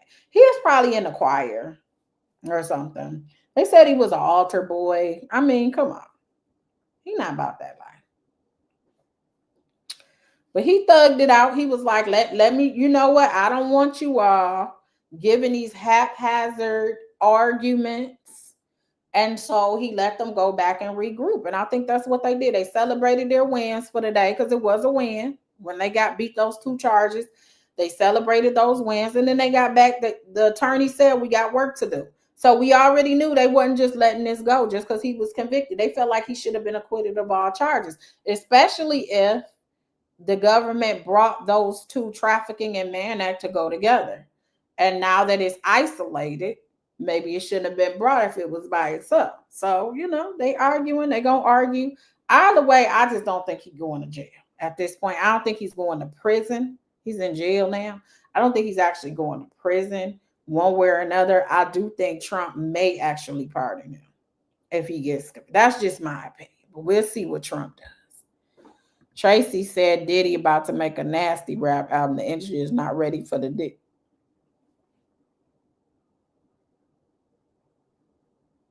Tracy.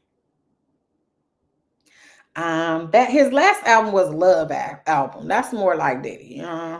He's he gonna come back with Guess Who's Back? Back again. What is he? I don't know. Then he gotta have people that's willing to work with him despite all of this over him. You got women. Now everybody gonna be side-eyeing every woman that's with him. Like, are you a part of the hotel nights? Huh? So he got a lot of things that he got to read. Hopefully he gets out honestly and just spends time with his family because he did miss a lot. He missed a lot. It's his daughter's senior year, which, if you're a parent, that is the most busy time of the year. And so I know he's going to want to spend a lot of time with them. So hopefully he worries about that more than anything. But he does got to he has to get his money up. He spent a lot of money. And I'm sure he's going to want to recoup it. He's lost a lot of money. Remember, he had the liquor brand, all of that. The liquor brand used the indictment to try to say, well, this is also immoral in our immoral clause, what he's accused of, and tried to use that to win their lawsuit. He has all these lawsuits of people that are accusing him of the most heinous things. That's where a lot of these allegations came from that were out in the media, were these lawsuits. So we have to deal. A lot of these lawsuits have been closed out. I'm about to show y'all something because I think people aren't, and then we're going to get off here for real. Because, I could talk to y'all forever because y'all like my best friends. Let me see. If I put Diddy, if I go on Pacer and I put Diddy, like the list of cases, you'll see a lot of them are closed out. So let's see. Some of them are on hold because there are some Court of Appeals cases that are looming. And so they have to wait to see what the Court of Appeals has to say. But if we were to look at some of these does, Tracy said he got his jail stories. He was next to Louis. Oh, was he? Luigi. So he was next to, because it's Agnifalo's wife that is representing him. So they got stories. Hold on. Can I pull this up? Let me see. So these are some of the cases. Of course, he does have some in California, I think, not as many, but the Southern District of New York, these are most of them. And you see, like, this one is closed. You got 1, 2, 3, 4 of those is closed, and you got 2 open here of the doors. Then you got more, Cardello Smith, his was gonna get closed out. Then you have some that's in between here, but then you got closed, dough closed, dough closed, dough closed. July 2nd, 25, there was a closed out case. Like, nobody's talking about the closed out cases. March 31st, one was closed out. There's a couple of those there. Couple of those here. Another closed out. So some of these are, like, honestly getting closed out. And I'm just looking at the ones from 2024 on, because those are really the ones that are related to this. Now, he has gotten, he's had lawsuits before, so you'll see his name with other closed out cases from other years. But 24 on is always pretty much routinely about this type of stuff, that these allegations about his alleged sexual proclivities. Thank you, Miss Buckeye. I said thank you for your unbiased presentation. Thank you. It is way long, Tracy. You're like, what? I used to click through them and see what's going on. And then I started saying, like, a lot of times you'll have dismissals because they would sue as companies. They would get dismissed, and then they'll keep Sean Combs. Then they would add her. Remember, it was one, I think, with Aaron Hall. It's just been so many of them, and we talked about them when they first happened, but then when they just started coming like that, we was like, we can't talk about all of them all the time. You think so? Purple said the cases are going to be closed once he's released. We'll see. All right, y'all, I'm out of here. And thank you guys so much for supporting and coming on. Make sure you hit the like button. You guys enjoy the rest of your day. I did get the email, I think, on the indictment for Gilbert Arenas. If y'all want to talk about it, we can talk about that later.